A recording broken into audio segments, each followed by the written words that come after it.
Assalamu alaikum. Welcome to my show, The Contra Narrative. With almost now 3 weeks to the war between apartheid state of Israel and the Palestine led by Hamas, more than 7,000 people, well over 7,000 people have been killed in carpet bombing and more than 17,000 others have been injured. What does it mean? Does it mean that Israel, the apartheid state, will be able to manage this war militarily and politically by conducting the genocide of Palestinians and their ethnic cleansing? Or there is other side of the picture, the flip side, which is a developing but nobody has taken the notice. Joining me today in this program is William Scott Ritter. He's a former US intelligence officer in US Marine, and he is also a former UN weapon inspector. Thank you so much for joining my show. If I could begin by asking what it would take Israel to bring an end to this one-sided war on Hamas in Gaza.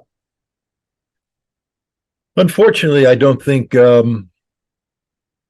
Israel can be looked at as a rational actor in this sense. We've seen Israel drifting towards a radical right-wing dominated nation where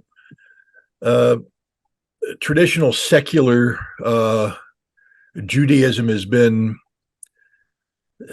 captured by this radical Zionist philosophy,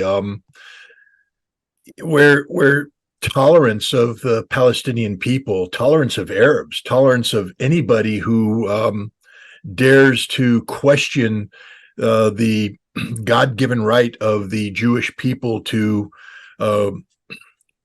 reassert themselves over greater Israel. It gets shouted down that you can't have a discussion, you can't have a debate. I'm not condoning the murder of civilians. I would never condone the murder of civilians, but I think we have to view the Hamas actions on October 7th in a different light.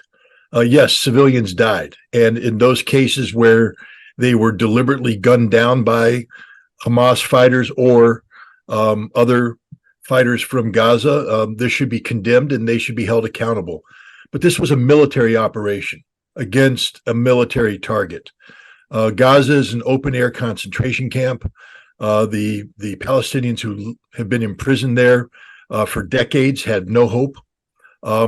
And the paradigm had to be shifted, and Hamas has done that by launching this attack. Israel is going to have to be defeated, and I don't mean defeated in the way of eliminating Israel. I don't believe in that. I believe Israel has a right to exist, and Israel has a right to exist in peace and security. But that's a two-way proposition. Israel has to be willing to live in peace with its neighbors. It can't just demand that its neighbors tolerate an aggressive Israeli posture. Political Zionism is the enemy here, not Israel, but political Zionism. And Hamas is at war with political Zionism. How this war ends will determine Israelis' behavior. I believe that Israel has found that, contrary to its expectations, the international community has not aligned itself fully with Israel to condemn the Hamas actions. Again, I think everybody condemns the senseless slaughter of civilian life, but one can't forget in the same breath that we condemn any excesses carried out by Hamas or Palestinian militants, that we must also condemn the excesses of the Israeli Defense Force and what they're doing to Gaza. Over 6,500 murdered. It's not killed. This isn't combat what's taking place. Exactly. We can't call an Israeli pilot flying over Gaza and a $35 million F-35 fighter dropping bombs on civilian buildings. That's not war. That's murder. That's a war crime. At least Hamas had the courage to close with and engage Israeli forces in face-to-face combat. And Hamas suffered heavy casualties as a result. That was war. What Israel is doing to Gaza is not war. It's the brutal slaughter of an innocent civilian population, a helpless civilian population trapped in a prison of Israel's own making. And I think the world is seeing this and rejecting this. And this is the key to any outcome, because Israel will have to be convinced that in order to survive, it will have to change the way it relates with the Palestinian people. It will have to accept a Palestinian nation that is the equal of Israel in every way. The day of Israeli exceptionalism, the day of Israeli supremacy is over. And Hamas has proven that. There's a terrible situation now in Gaza. People inside Gaza can't go in Egypt. Egypt has blocked. Israel is bombing them. They move from south to north. Even there, they are being bombed. There's no fuel, no electricity. Hospitals are almost coming to a grinding halt. In that kind of scenario, when West is virtually backing this bombing, carpet bombing, because they are not going beyond just usual conventional statements. They are weaponizing Israel. So what kind of scenario is building up out of this, one of the greatest humanitarian crises in the modern history? I don't want to sound insensitive, and I don't want to sound harsh, but we are at an inflection point in world history, in Middle Eastern history. If the Palestinian people are to have a future at all, now is the time that the world needs to rally around a Palestinian state. And they won't do that by giving in to Israeli demands. The population of Palestine has no future if we simply return to the status quo.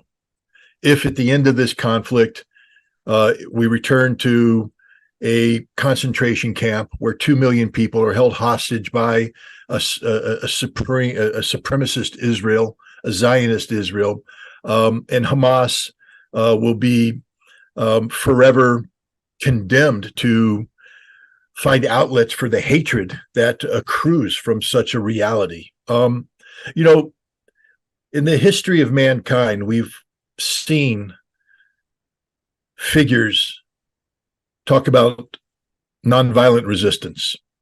We've seen figures speak of the need to go on a protest, whether it's a hunger strike or simply saying, I will not accept this anymore, and I challenge you to beat me into submission, but I will never submit.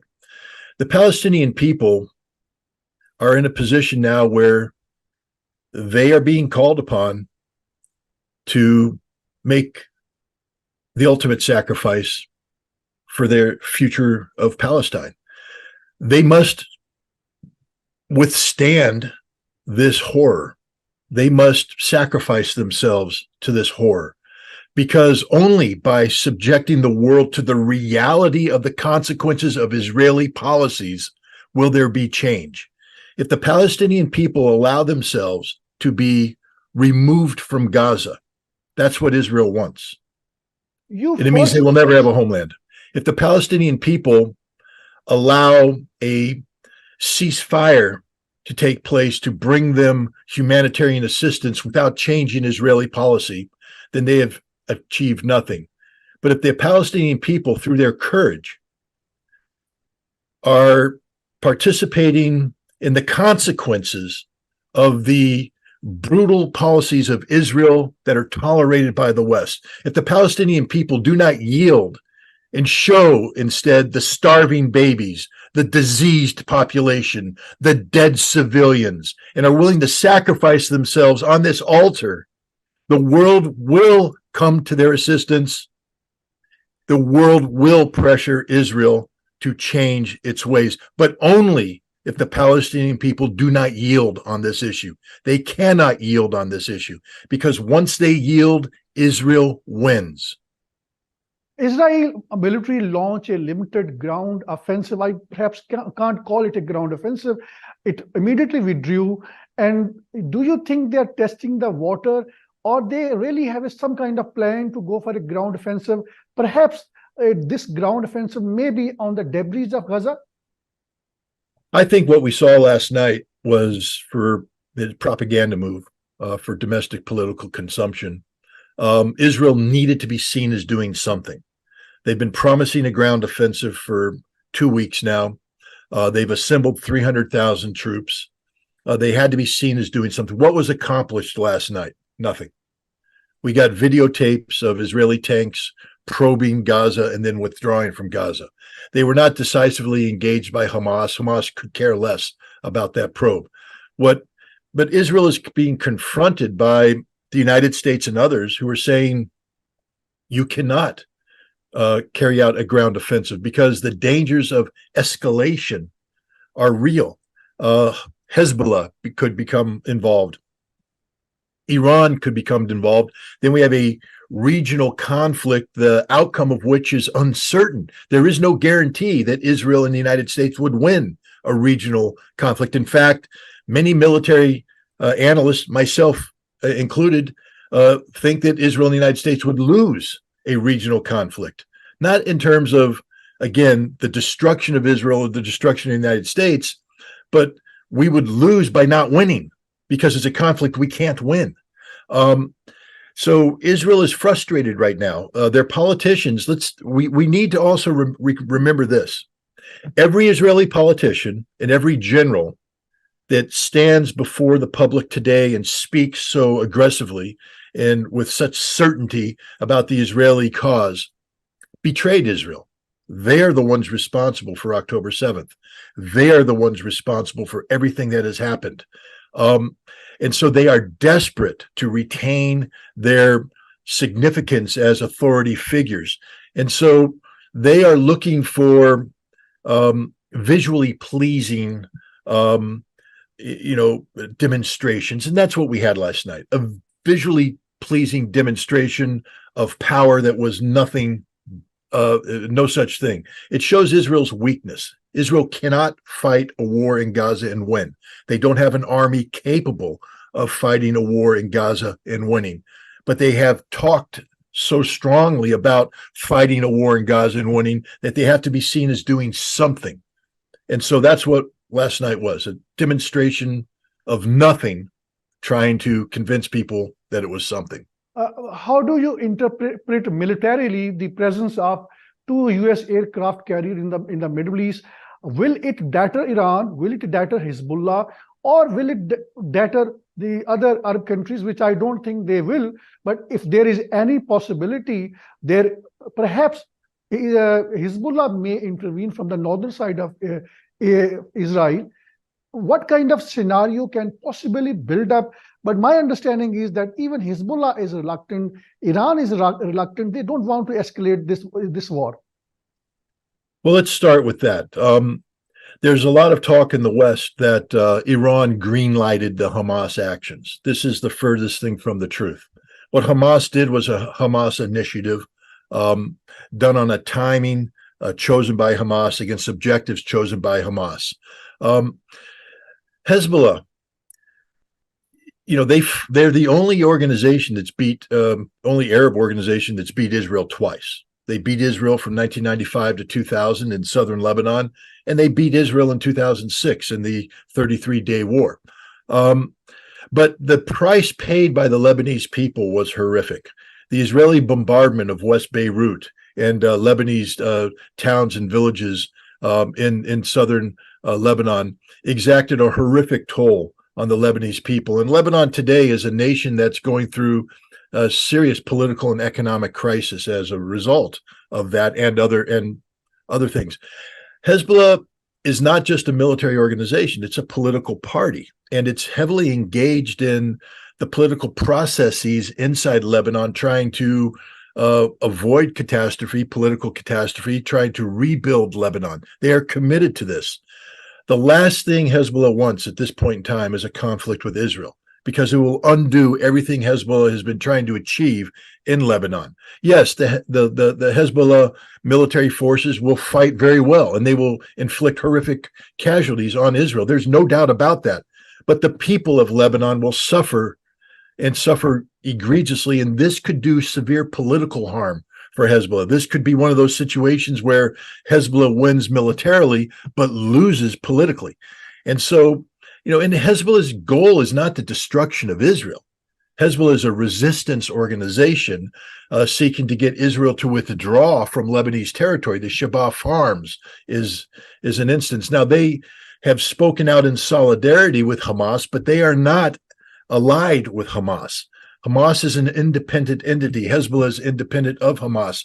And so there is no necessity for Hezbollah to intervene, and Hezbollah does not want to intervene. But it is also an organization that has certain moral principles. And you can't speak of being a resistance organization and then sit back and do nothing when 2 million fellow Arabs, Palestinians, are being slaughtered, butchered, tortured, murdered by the Israelis. And so if Israel goes into Gaza with a ground operation, Hezbollah will have no choice but to intervene. But if we take a look at what Hezbollah and Israel are doing right now on the border, it is controlled escalation. It allows Hezbollah to say, we are doing something, and Israel's allowed to say, we are defending ourselves, but it's not blowing up into total war. Controlled escalation. It's a deadly game being played between Hezbollah and Israel, where both guys get to say, we're doing something, but they're avoiding the full-scale conflict. The same thing with Iran. Iran is not looking for a fight with Israel. Yes, Iran has many grievances against Israel, many legitimate grievances against Israel. Israel has assassinated its nuclear scientists. Israel has destroyed its nuclear facilities and others through covert action. Iran is not a friend of Israel. But the Iranian leadership does not exist to go to war against Israel. The Iranian leadership exists for the Iranian people. They care about the welfare of the Iranian nation. And the Iranian nation has suffered under economic sanctions for decades. And now there is an opportunity for Iran to emerge from this sanctioning environment and rebuild their economy, to bring about the kind of economic and social well-being for the Iranian people. They have joined BRICS. They made peace with Saudi Arabia. They've joined the Shanghai Cooperation Organization. This is their future. This is the future that they wanted. This gives the Iranian people hope. And Iran's not going to throw it all away to engage in a war with Israel. And so the point that you earlier on made, Palestinians will have to fight on their own. And that is a bitter reality. And then you also indicated the greater possibility of Israeli losing this war, maybe at the cost of, huge collateral damages to the people inside Gaza. What kind of scope and shape of Israel's military defeat would be? Just give me some basic idea about it. Well, it's up to Israel. First of all, Israel has already lost. They've lost. They've lost the war. They lost the war on October 7th when their government, which had promised and premised itself on the notion of security, was asleep at the wheel.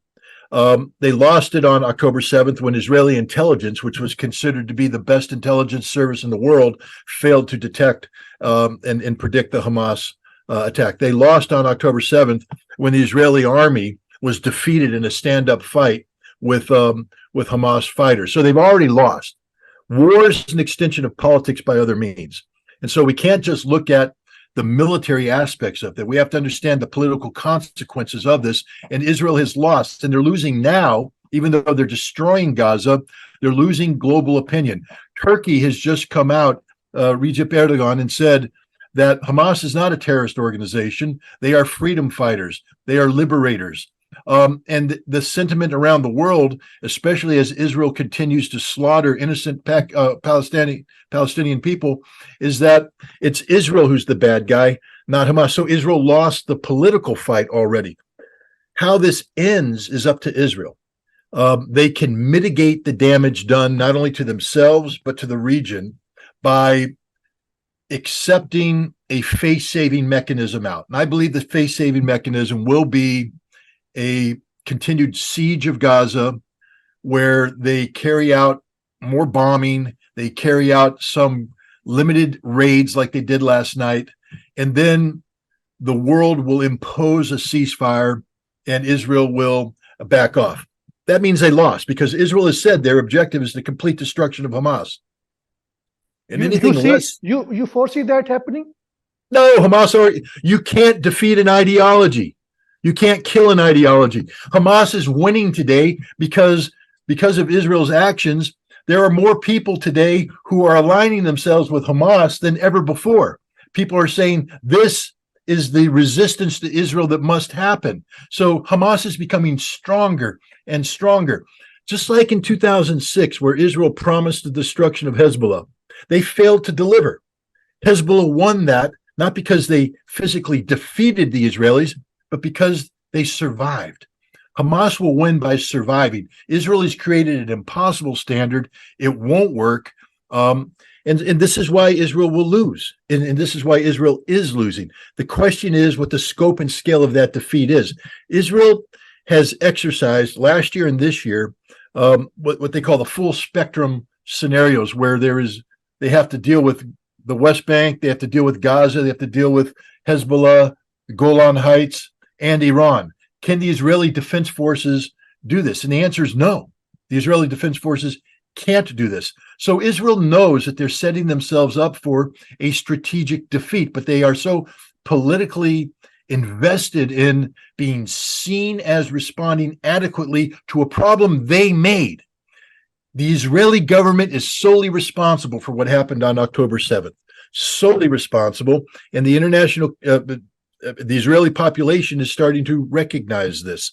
I think that politically what we're going to see is the Israeli people will lose faith in the Netanyahu government. The Netanyahu government will collapse.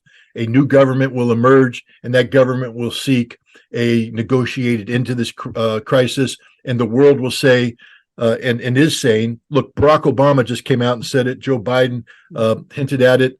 There can be no solution. The paradigm has been broken. The status quo is over. Whatever happens, there will be a Palestinian state. There will be a Palestinian state. And this is a huge victory for Hamas, a huge victory for the Palestinian people if they don't surrender, if they continue the struggle. But over the years, we have seen that Netanyahu has been working 24 hours on one thing, to make two-state solution as a non-viable project. He has been trying to normalize with Saudi Arabia, with other Muslim countries. Do you think once this conflict ends in one way or the other, will be a revival of two-state solution, or Israel would be managing to go ahead with the normalization with the Muslim countries and put this Palestinian issue on the back burner? No, I think that's the paradigm shift that's happened here. That's the end of the status quo that's happened here. Saudi Arabia has said, and it's very interesting what Saudi Arabia has done. A very clever move on Saudi Arabia's part. As opposed to closing the door on normalization with Israel, what they've done is said, we want to normalize relations with Israel. This is our goal, but it cannot happen until the Palestinian issue is resolved. You see, the prior formula was that under the Abraham Accord, that the Palestinian issue had been put on the back burner, not even on the back burner, taken off the stove, put in the freezer. No one was talking about a Palestinian state. It was over. And Saudi Arabia was actively engaged in the normalization of relations with Israel. Israel had won that issue. They had made the Palestinian issue go away. Hamas has brought it back. It will never go away. And now Saudi Arabia is saying that there will be no normalization until there's a Palestinian state. That's the difference this time. And the Netanyahu government is politically destroyed. Right now, the population is like a body that's, in shock. You've been shot, you've been hurt, you're in shock. You have adrenaline in, you have, and the endorphins have kicked in, and you're standing up. But soon, those are going to fade away, and the extent of the harm is going to come in, and you're going to collapse. The Netanyahu government is finished. It's done. It's over. Its time in history is finished. Political Zionism is finished. It's done. I believe that the future will be dictated by a new Israeli government that has to deal with the realities they face, that they will not be able to emerge from this unless there is a viable Palestinian state, a two-state solution. Scott, Israel has been marketing itself that it has an invincible army. It has a Mossad, which has its intelligence network, both technologically and also people on the ground in the Arab world. And it has been marketing this idea of an advanced technology, which it would sell to the countries which would normalize ties with it. Do you think, after what Hamas has done with Israel now, the myth of Mossad being unparalleled, the myth of Israel military being so-called invincible, and the myth of Israel's advanced technology, which is it has been exporting to the many countries, and it wants to export to the countries which would normalize ties with it, do you think it's all over? Let me put it this way. I'm an American, and I believe in one of the foundational principles that define America, that all men are created equal. All men are created, and that means all men and women are created equal. All humanity is equal. That there's no difference between me and you. I may be an American, you may be Pakistani. There's no difference. There's no difference between an Israeli and an Egyptian, or an Israeli and a Palestinian. In sports, we can take two teams, and they can have similar physical capabilities, similar intellectual capabilities. But the team that has imbued itself with confidence, that believes that it is the best, and then convinces the other team that they are indeed the best, when you walk on the playing field, we know who's going to win. The team with confidence. Israel, for many decades now, has convinced the world that its intelligence services are the best, and the world believes it. We accepted it at face value. And so the world is intimidated by this.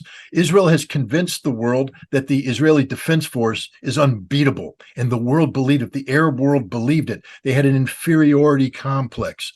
Israel has been operating under this notion, and it's been exposed, of the ethnic superiority of the Jewish people over everybody else. That's the principle of political Zionism, is the supremacy of the Jewish people over everybody. Everybody is inferior to the Jews. And I'm not anti-Semitic. I support Jews, I support Muslims, I support Christians as equals. I will never support the notion that Jews are God's chosen people, because what does that make you and I? We are rejected by God. It's ridiculous. But nobody challenged it, because Israel had marketed itself as this exceptional nation with an exceptional people. That day's over. That day's over. Hamas proved that the Israelis bleed just like everybody else. Hamas proved that the Israelis are as human as everybody else, that the Israeli intelligence service is not infallible. They made a huge mistake, that the Israeli Defense Forces is not invincible. They die like everybody else when shot with a bullet. This is the reality. The myth of of Israeli Zionist supremacy has been eliminated. It's over. An offshoot question.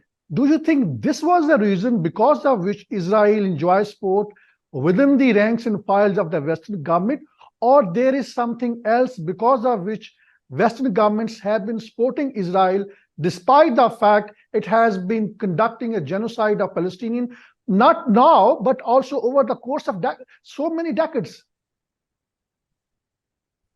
This is a tougher question. This is a very difficult question, because it requires we in the West to be honest about what's happened here.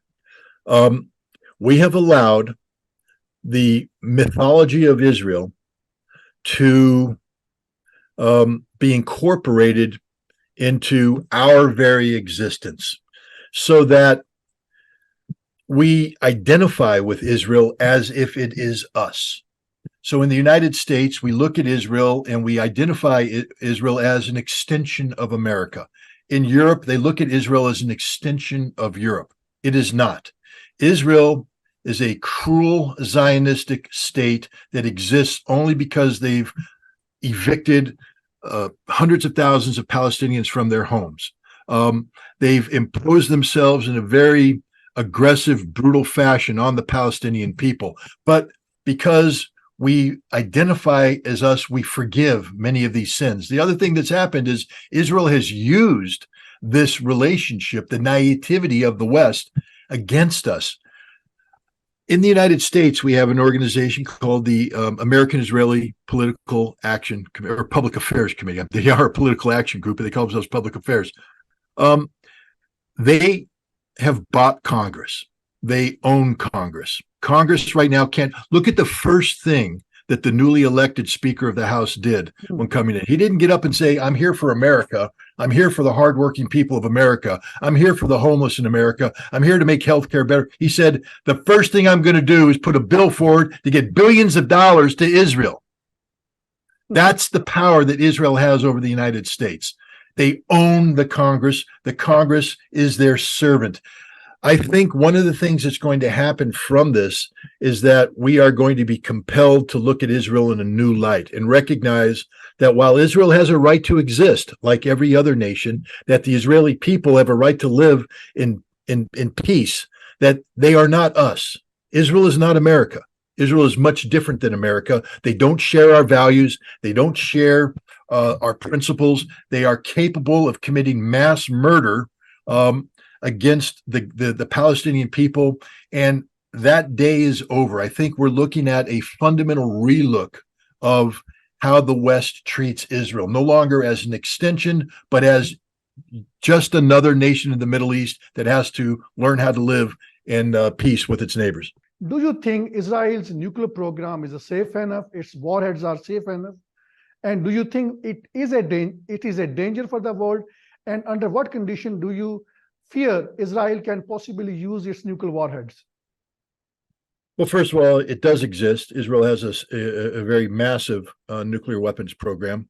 It is a threat to the internet. It's the threat to the world because it exists as part of a doctrine known as the Samson option, meaning that if Israel ever feels that it's being defeated, it will use these nuclear weapons to kill everybody. What conditions would they use their nuclear weapons? I think one of the greatest threats right now is the fact that both Hezbollah and Iran possess conventional military capabilities that can destroy Israel.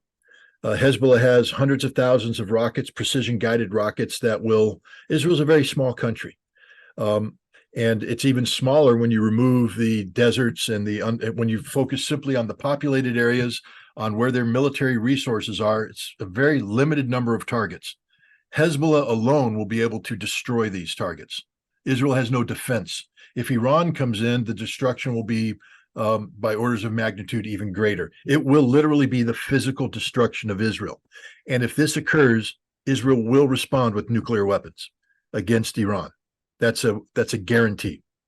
And so now that we've identified this, I think we need to look at how do we get Israel to voluntarily give up its nuclear weapons program. And Israel can only do that if they believe that they are secure. But again, the idea of a two-state solution, in order for it to work, you have to eliminate the notion of Israeli exceptionalism, that Israel is not better than anybody else. The United States must immediately reverse its policy of ensuring that Israel has a technological advantage over its neighbors. No, you can't be equal if you've empowered yourself to be superior.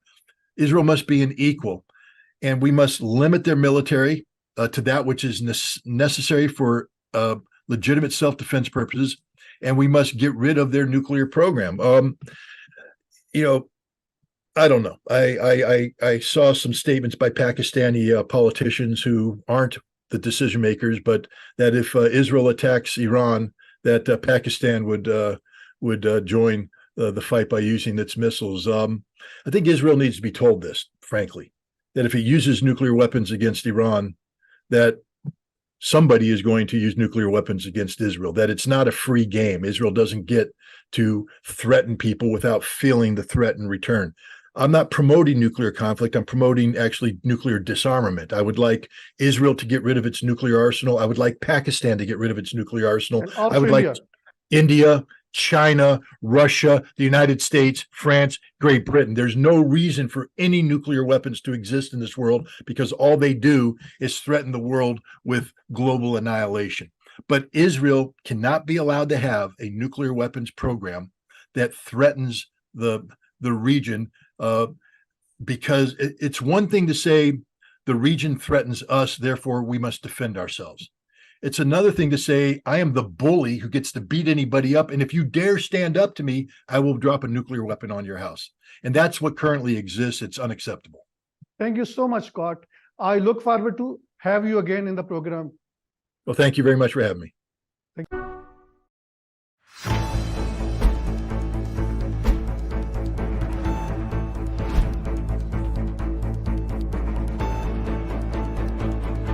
The growing tide of anti-Israel sentiments. What you see behind me is just tip of the iceberg of what is happening in the country. More than half of $52 billion black CIA budget is spent on espionage network in Pakistan. How would you handle it? The US has looked upon Pakistan as an ally at one point and then as an enemy at the same time. That is going to be the first legal reason on the basis of which he is going to be instantly ousted by the Supreme Court of Pakistan. Joining us live, Javed Rana, who's an expert on politics and geostrategic issues. In the world politics, which is not being driven by any moral principle, it is being driven by the hard geostrategic realities. In a broader picture, more countries would aspire to have nuclear weapons.